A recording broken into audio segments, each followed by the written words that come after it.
नमस्कार बच्चों, कैसे हैं आप सब। मैं उम्मीद करती हूँ कि आप अपने अपने घरों में स्वस्थ हैं, सुरक्षित हैं और खुश हैं। देखिए बच्चों, हम पढ़ रहे थे हमारा नवम पाठ परोपकाराय मम जीवनम। परोपकाराय मम जीवनम अर्थात परोपकार के लिए, दूसरों की भलाई के लिए ही मेरा जीवन है। अब किस किस का जीवन दूसरों की भलाई के लिए है, इसके लिए हमने वो चैप्टर डिस्कस किया था और उसका जो श्लोक था वो डिस्कस किया था। परोपकाराय फलंती वृक्षा, परोपकाराय वहन्ति नद्यः, परोपकाराय जीवन्ति तीरा, परोपकारार्थम इदं शरीरम। अर्थात परोपकार के लिए ही वृक्ष फल देते हैं, परोपकार के लिए ही नदियां बहती हैं, परोपकार के लिए ही वीरों का जीवन होता है, वीर अर्थात सैनिकों का। और ये शरीर है हमारा, वो भी किसके लिए है, परोपकार। परोपकार अर्थात पर प्लस उपकार। पर प्लस उपकार का अर्थ क्या होता है बच्चों, पर प्लस उपकार, ए प्लस उ, ये आ ये उ बराबर ओ, तो ये क्या बना परो और ये क्या बना का, परोपकार। अर्थात दूसरों की भलाई, दूसरों पर उपकार करना होता है परोपकार। और मम जीवनम, मेरा जीवन किसके लिए है, दूसरों की भलाई के लिए, दूसरों पर उपकार करने के लिए। अर्थात जो ईश्वर ने हमें ये शरीर दिया है उसका हमें कहाँ प्रयोग करना चाहिए, सदैव दूसरों की भलाई के लिए। हमें कभी किसी की बुराई नहीं करनी चाहिए, कभी किसी का बुरा नहीं करना चाहिए। हमेशा क्या करना चाहिए, दूसरों का अच्छा, दूसरों का भला। तो ये चैप्टर जब हमने पढ़ा तो हमने इसमें 3 टॉपिक डिस्कस किए थे। एक था सरिता, नदियां। नदियां अपना जल स्वयं नहीं पीती, लोगों को नहाने के लिए, कपड़े धोने के लिए और अपने पौधों को सींचने के लिए देती हैं। सॉरी। दूसरा हमने पढ़ा था किसान। किसान क्या करता है, किसान अपने खेत में हल चलाता है, अपने खेत को जोतता है और खेती करता है। वो किसके लिए करता है, अन्न और जल का उत्पादन किसके लिए करता है किसान, दूसरों के लिए। और तीसरा टॉपिक पढ़ा था हमने सैनिक। सैनिक अपना जीवन किसके लिए जीते हैं, देश के लिए और देश के नागरिकों के लिए। वो अपनी जान की परवाह किए बगैर देश की सीमा पर स्थित रहते हैं और देश के लोगों की सुरक्षा करते हैं और देश की सीमा की सुरक्षा करते हैं। तो इन तीनों टॉपिक्स के बाद हमने श्लोक डिस्कस किया था। श्लोक मैंने अभी आपको बताया, श्लोक क्या था, उसका मीनिंग क्या था। उसके बाद हमने जो नेक्स्ट टॉपिक था इसका बच्चों, वो था हमारा चतुर्थी विभक्ति। चतुर्थी विभक्ति अर्थात मैंने आपको बताई थी कि संस्कृत में 7 विभक्तियां होती हैं। संस्कृत में 7 विभक्तियां होती हैं, 3 वचन होते हैं। तीनों ही वचनों में चतुर्थी विभक्ति है, उसके रूप डिस्कस किए थे। और लिंग कौन कौन से थे, पुल्लिंग था, स्त्रीलिंग था, नपुंसकलिंग था। प्रथमा विभक्ति और द्वितीय विभक्ति हम पहले डिस्कस कर चुके थे, तृतीया भी हमने डिस्कस कर ली थी। तो अब बारी किसकी थी, चतुर्थी विभक्ति की। तो चतुर्थी विभक्ति कौन सी होती है बच्चों, संप्रदान वाली। कौन सी होती है, संप्रदान। और इसका अर्थ क्या होता है, के लिए, संप्रदान के लिए। संप्रदान के लिए जो चतुर्थी विभक्ति थी वो हमने डिस्कस की थी और तीनों ही लिंगों में की थी, स्त्रीलिंग में भी की थी बच्चों, पुल्लिंग में भी की थी और नपुंसकलिंग में भी की थी। तो अब तक हम ये वाला टॉपिक क्लियर कर चुके हैं। तो आज बारी आती है हमारा टॉपिक क्लियर करने की, एक पदेन उत्तरतः, कि एक पद में आपको उत्तर देना है। एक पदेन मतलब एक पद, यानी एक शब्द में आपको आंसर देना है इन सभी क्वेश्चंस का। चलिए स्टार्ट करते हैं आज। सीमा प्रदेशम का गच्छति, सीमा प्रदेशम, सीमा के प्रदेश पर, सीमा पर, सीमा यानी बॉर्डर पर, का गच्छति कौन जाता है, कौन जाता है बताइए सीमा प्रदेश पर। अभी मैंने आपको जब ये चैप्टर की ब्रीफिंग की थी, चैप्टर को वापस रिवाइज करवाया तो क्यों करवाया था, इसीलिए करवाया था ताकि आप इन क्वेश्चंस के आंसर अपने आप दे सकें। तो आपको पता है कि सीमा पर कौन जाता है, सीमा पर जाता है सैनिक। कौन जाता है बच्चों, सैनिक। सीमा प्रदेशम का गच्छति, सीमा प्रदेशम सैनिकः गच्छति। लेकिन हमने यहाँ पर क्वेश्चन इंक्लूड क्यों नहीं किया है, क्योंकि हमें कंडीशन दी गई है कि हमें एक पदेन उत्तरतः करना है, यानी एक पद में उत्तर देना है। तो हम क्वेश्चन इंक्लूड नहीं करेंगे। जब वहां लिखा होता पूर्ण वाक्य उत्तरतः, तब हम क्वेश्चन में इंक्लूड करते हैं। जितना भी सेंटेंस होता वो सारा लिखते हैं। समझ आई मेरी बात? तो एक पद में उत्तर था, एक पद में देना है, तो हमने एक पद में उत्तर दिया है कि सीमा प्रदेश का गच्छति, सीमा प्रदेशम सैनिकः गच्छति। अब देखिए दूसरा, का क्षेत्रम कर्षति, कौन खेत जोतता है? कौन खेत जोतता है? कृषक है। बताया था मैंने अभी आपको कि सैनिक का जीवन भी किसके लिए होता है? परोपकार के लिए। कृषक का जीवन भी किसके लिए होता है? परोपकार के लिए। और नदियों का जीवन, वृक्षों का जीवन, अर्थात इस संसार में जितनी भी चीजें उस ईश्वर ने बनाई है, चाहे वो इंसान हो, चाहे वो पेड़ पौधे हो, वो सब चीजें किसके लिए हैं? दूसरों के लिए। क्यों बनाई है? यदि हम किसी के काम आते हैं, सामने वाला भी हमारे काम आता है। अब देखिए अगले बच्चों, स्वजलम कानपिबति, स्वजलम कानपिबति का अर्थात कौन? स्वजलम अपना जल कौन नहीं पीता? बताया था मैं आपको कि अपना जल कौन नहीं पीता? सरिता। सरिता अर्थात नदियां। नदियां अपना जल स्वयं नहीं पीती है। अब देखिए, सरिता केन पूरिता, केन अर्थात किससे? नदियां किससे पूरिता अर्थात भरी हुई हैं। नदियां किससे भरी हुई है? नदियों में क्या होता है बच्चों? जल। तो केन में क्वेश्चन है, तो हम क्या लिखेंगे? जलेन। क्योंकि ये तो आप सबको पता है कि संस्कृत में जिस विभक्ति और जिस वचन में आंसर क्वेश्चन होता है, हम उसी विभक्ति उसी वचन में आंसर लिखते हैं। जब बच्चों प्रश्न निर्माण वाला टॉपिक करेंगे, जब हम प्रश्न निर्माण वाला टॉपिक करेंगे तो हमें आंसर दिए जाएंगे और हम उनका क्या बनाएंगे? क्वेश्चन बनाएंगे। तब हम क्या ध्यान रखेंगे कि जो आपको अंडरलाइन वर्ड दिया गया है या रेखांकित शब्द जो दिया गया है, उस शब्द की विभक्ति, वचन और लिंग कौन सा है। जब आप ये फाइंड आउट कर लेंगे कि आंसर में जो शब्द है उसकी विभक्ति, वचन और लिंग कौन सा है, तो उसी विभक्ति, वचन और लिंग का आप किम का शब्द रूप लगाएंगे।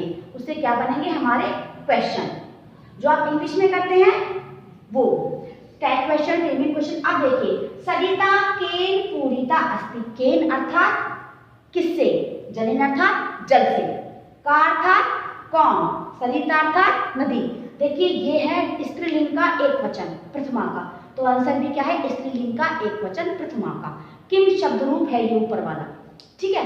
ये देखिए ये है पुल्लिंग का तृतीया का एक वचन, तो जलेन क्या है?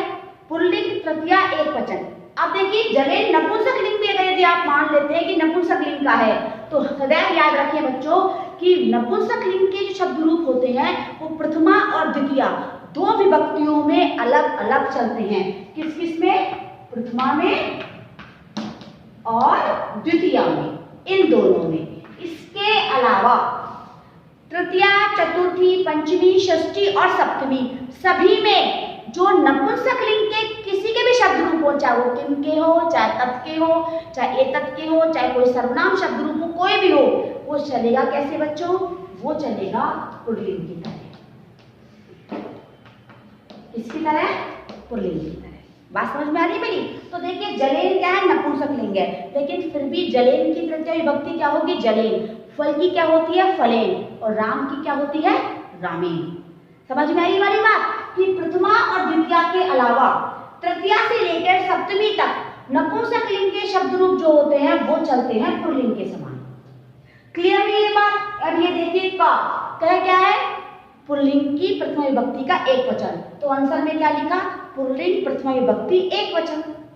अगर यहाँ होता कौ तो यहाँ होता कर्षतय, क्रिया भी चेंज होगी, कर्ता चेंज होगा तो क्रिया भी चेंज होगी, तो हम यहाँ क्या लिखेंगे? कृषकौ, क्योंकि क्वेश्चन क्या है? कौ, कै, कौ, के। समझ में आया? अगर यहाँ के लिखा होता तो यहाँ होता कर्षन्ति, कर्षति, कर्षतः, कर्षन्ति, कै, कौ, के। तो आंसर में भी क्या होता? कृषिक है, कृषकौ, कृषिका। यानी जिस वचन में आपका क्वेश्चन है, विभक्ति में जो आपका क्वेश्चन है, लिंग में जो आपका क्वेश्चन है, आंसर में भी वही विभक्ति, वचन और लिंग आता है। क्लियर?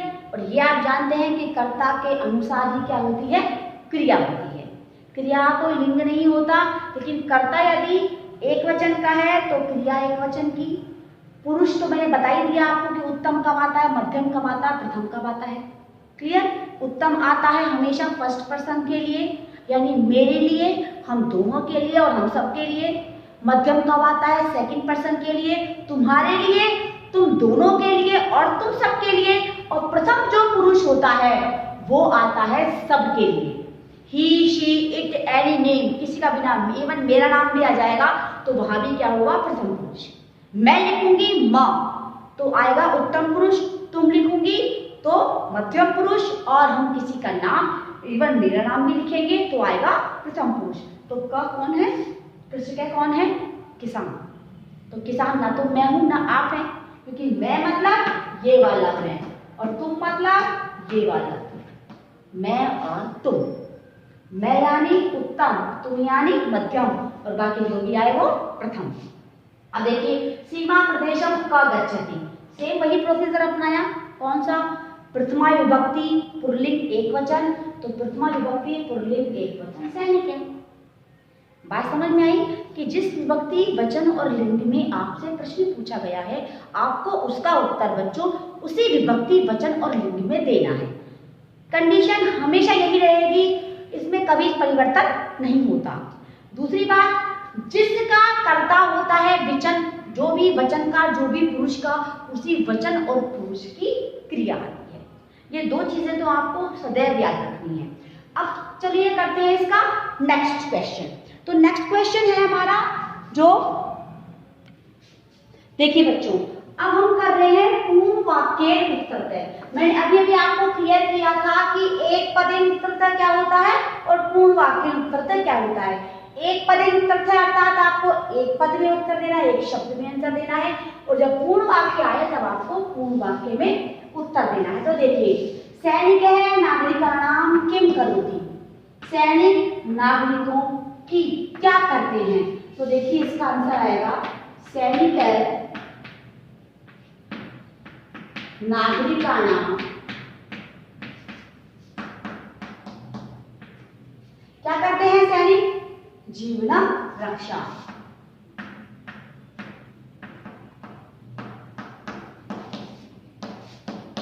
करती, क्या करते हैं? सैनिक नागरिकों की जीवन रक्षा करते हैं। और यदि आप जीवन रक्षा ना लिखना चाहें तो आप यहाँ सुरक्षा भी लिख सकते हैं। दोनों का अर्थ क्या होता है? एक ही होता है। जीवन की रक्षा करते हैं या उनकी सुरक्षा करते हैं, दोनों में से कोई भी एक जो आपको ठीक लगे। दोनों आंसर इसके ठीक हैं। आप देखिए, सैनिकस्य किम कर्तव्यम, सैनिकस्य कर्तव्यम किम, सैनिकों का कर्तव्य क्या होता है? यहाँ पर आप ये जीवन रक्षा लिख सकते हैं कि सैनिकस्य कर्तव्यम या सैनिकस्य कर्तव्यम जीवनम रक्षा अस्ति। तो देखिए, सैनिकस्य कर्तव्यम जनानां रक्षा अस्ति। सैनिकों का कर्तव्य क्या होता है? लोगों की रक्षा करना। ठीक है, तो देखिए पहले का आंसर क्या था? आप जीवन रक्षा या सुरक्षा दोनों में से एक लिख सकते हैं, दोनों ही इसके सही उत्तर हैं। सैनिकस्य किम कर्तव्यम, सैनिकों का कर्तव्य क्या है? कर्तव्य यानी करने योग्य काम। सैनिकों का करने योग्य काम क्या होता है? जनानाम रक्षा, लोगों की रक्षा करना। उनका पहला कर्तव्य होता है लोगों की रक्षा करना, क्योंकि सैनिक किसमें होते हैं?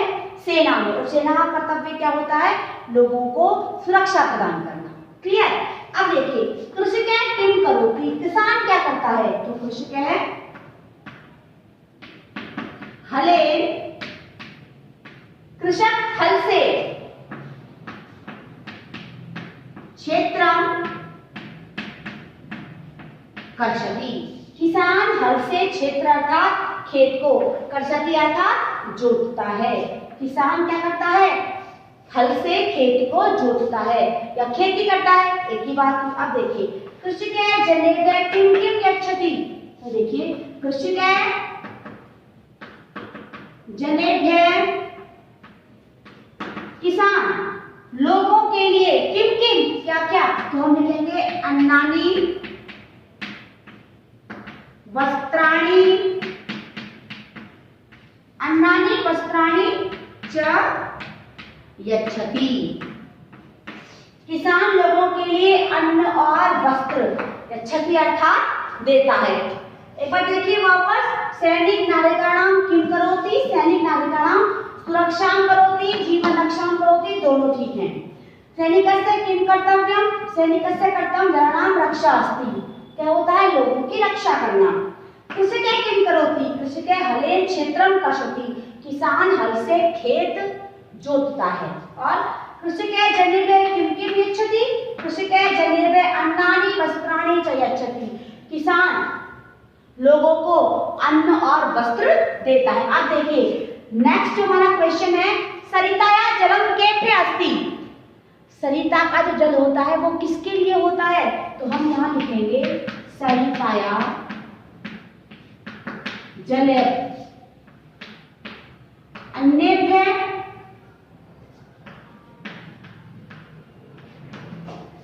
सर्वेभ्य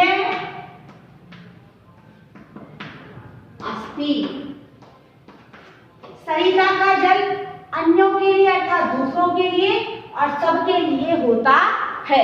यदि आपसे ये पूछा जाता कि सरिता के जल से लोग क्या करते हैं, तो हम क्या लिखते, नहाने के लिए, धोने के लिए, जो हमारा ऑप्शन था ना क्षालनाय पचनाय, वो सब लिखते। लेकिन यहाँ पर क्या पूछा है, केभ्य, तो क्या बताया था मैंने, जिस विभक्ति और वचन में प्रश्न पूछा जाता है उसी विभक्ति और वचन में हम उत्तर देते हैं। यहाँ पर हमने वही नियम फॉलो किया है और संस्कृत में हमेशा यही नियम फॉलो होता है कि जिस विभक्ति और वचन में प्रश्न पूछा जाता है उसी विभक्ति और वचन में आंसर दिया जाता है। तो ये हमारा चैप्टर जो है नवम पाठ, उसके जो टॉपिक्स है पूर्ण वाक्य मूत्रता है, यहाँ तक हमने कंप्लीट कर लिया है। आप सभी अपनी अपनी कॉपी में नोट डाउन करेंगे और लर्न करेंगे। ओके बच्चों, आज की क्लास में इतना ही।